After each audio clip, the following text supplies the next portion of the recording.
Hi, so you want to GM Flabbergasted.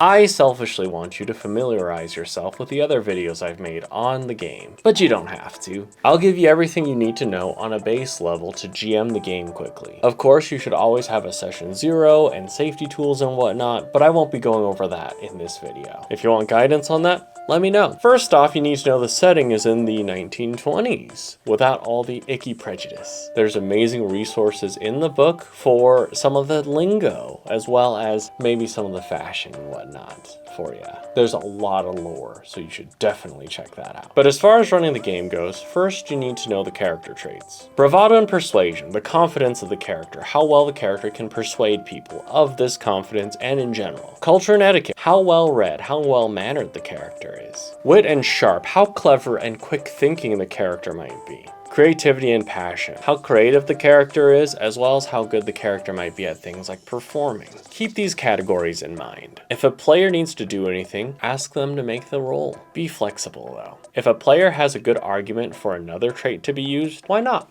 If you're ever not quite sure which trait would be governed by this activity, then go ahead and ask the player which trait they think would fit. Whenever a player wants to accomplish anything for their character, they'll roll a number of die 6 equal to their value in that trait. For any 5 or 6 that comes up on the die, that counts as a success. You, as the GM or director, choose how many successes are required for this obstacle. 1 for a moderate challenge, 2 for a hard challenge. 3 successes are needed for a daunting challenge. Whenever you're struggling to determine difficulty, think about how impactful this obstacle is on the game itself. How much pressure is there? Is this an NPC that's particularly difficult? Perhaps the stakes in this moment are extremely high. Regardless of what you decide, make sure that you provide flavor in the event of a success or a failure. Flavorful successes give a sense of satisfaction, while flavorful failures provide justifications that might make the failure hurt a little bit less, or provide some details as to how the players can fail forward. What is failing forward? Simply put, it's a manner of play in which each failure allows us to continue to progress the story. If someone tries to convince the guard to let them through,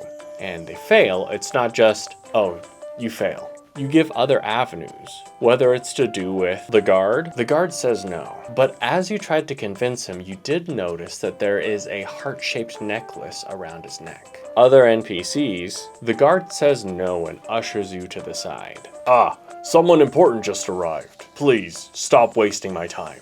Make way for the marquee. Or even the location. The guard says no. But as you walk away, you notice there are vines that travel up and down one section of the walls. Just a few possibilities to get the gears turning. I've got an idea for a video about failing forward. So if that's something you'd like me to tackle, leave a comment about it. Maybe some scenarios you'd like me to handle.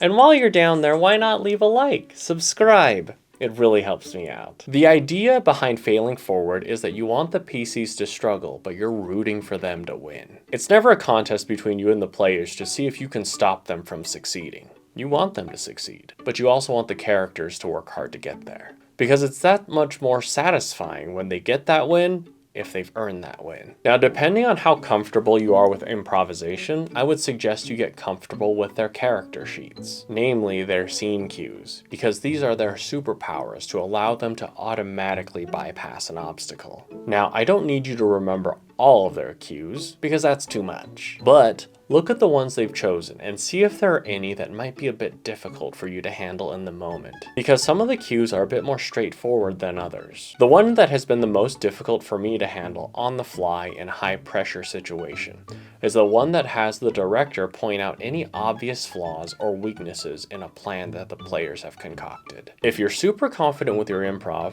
it might not be a big deal. Depending on what your plan is for this first session, you might want to know their dilemmas and flaws so you can play around with those. Now make sure you find out what social club your players are playing with. Presumably you've been involved in this process, so you should know what interests they're focusing on. If your players are leaving the creation of a rival club to you, then it's up to you to figure out what kind of rival you'd like to play as a foil to your players. I love playing the bumbling fools. They're easy to hate and they're fun to beat. If you want to make a rival club that falls in this category, set the tone up top. Give them a funny, punny name, or give them one that seems way too serious for the subject. Play them in a way that makes the players immediately know what the deal is. Now remember that you can always make more rival clubs, and they don't have to be of the same interest as the PCs. So if one rival club pops up and you didn't quite feel the magic playing with them, maybe they were just a one-shot club, and you might never have to see them again. Now, as far as the session itself goes, Wanderer's Tome has an incredible structure of a session. I'm going to go through this very quickly, and I'm also going to use one of the story hooks from the book as well, so you can see how I would use the story hook in conjunction with the outline, practically. We'll start with the story hook. I chose the very first one, the Thursday Mashup.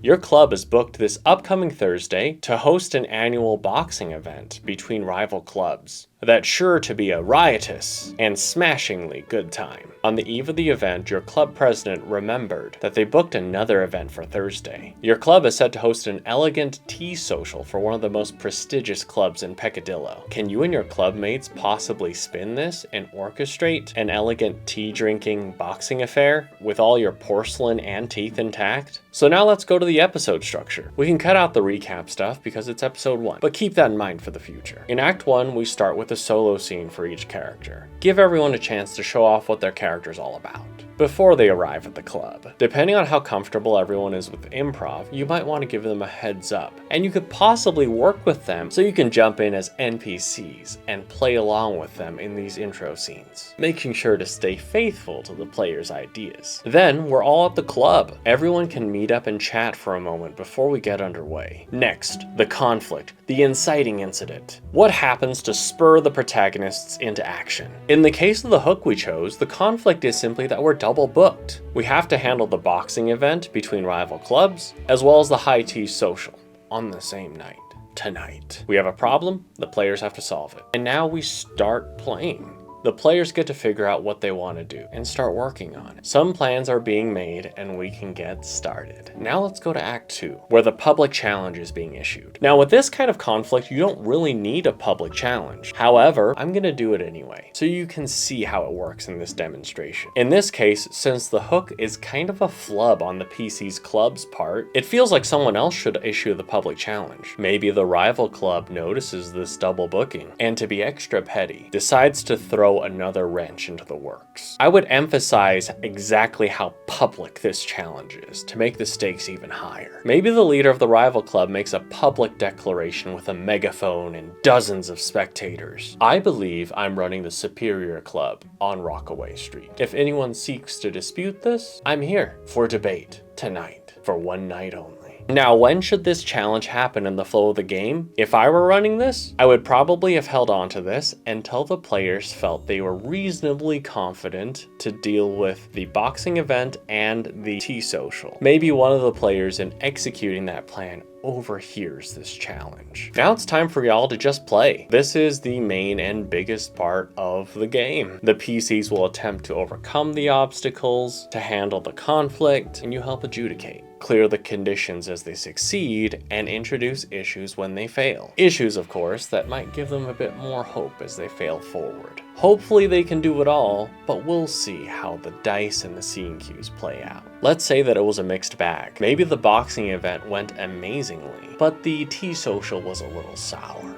In spite of this, the debate with the rival club went well, despite being an afterthought, because maybe when they went out to meet for the debate, the boxers came up to thank the PCs for an incredible event, and the rival club thought that the extra muscle was there to rough him up instead. Now let's jump to Act 3. After completing the session, we tie up loose ends and talk about the game. As a director, I love asking my players, hey, what are your characters each doing tonight in the aftermath of the evening's festivities? In essence, it'll be kind of like that first solo scene, but with the added seasoning of what happened in the game. Now, you don't have to do that. Y'all can just chat a bit about what went on, whether it's in character or as just players. It's always fun to have a little post-game chat. And then, depending on how things turned out, give out renown or reduce renown. I imagine this first session is probably going to lean more towards a renown boost, but it depends on how things went. Then hand out readies, give everyone back their healthy status, Ask if people are investing their readies into the club. Check if there are any club upgrades people want to make. Now remind them that club upgrades can only be done once per session in this post-game time. Level up the protagonists and make suggestions for nicknames, which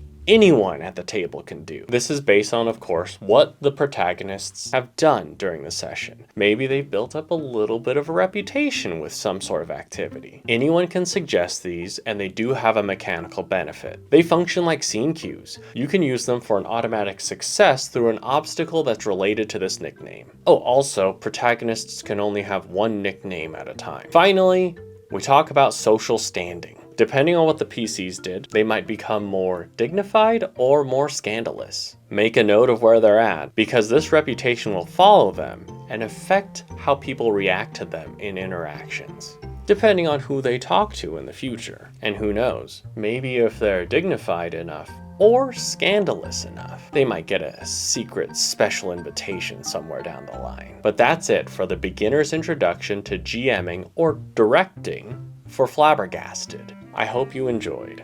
If you did, please leave a like, subscribe, a comment about what sort of content you'd like me to cover in the future. If there was a topic that you'd like me to delve a bit deeper into, let me know. Now, as always, wherever you are, whenever it happens to be, I hope y'all have a wonderful morning, afternoon, or evening.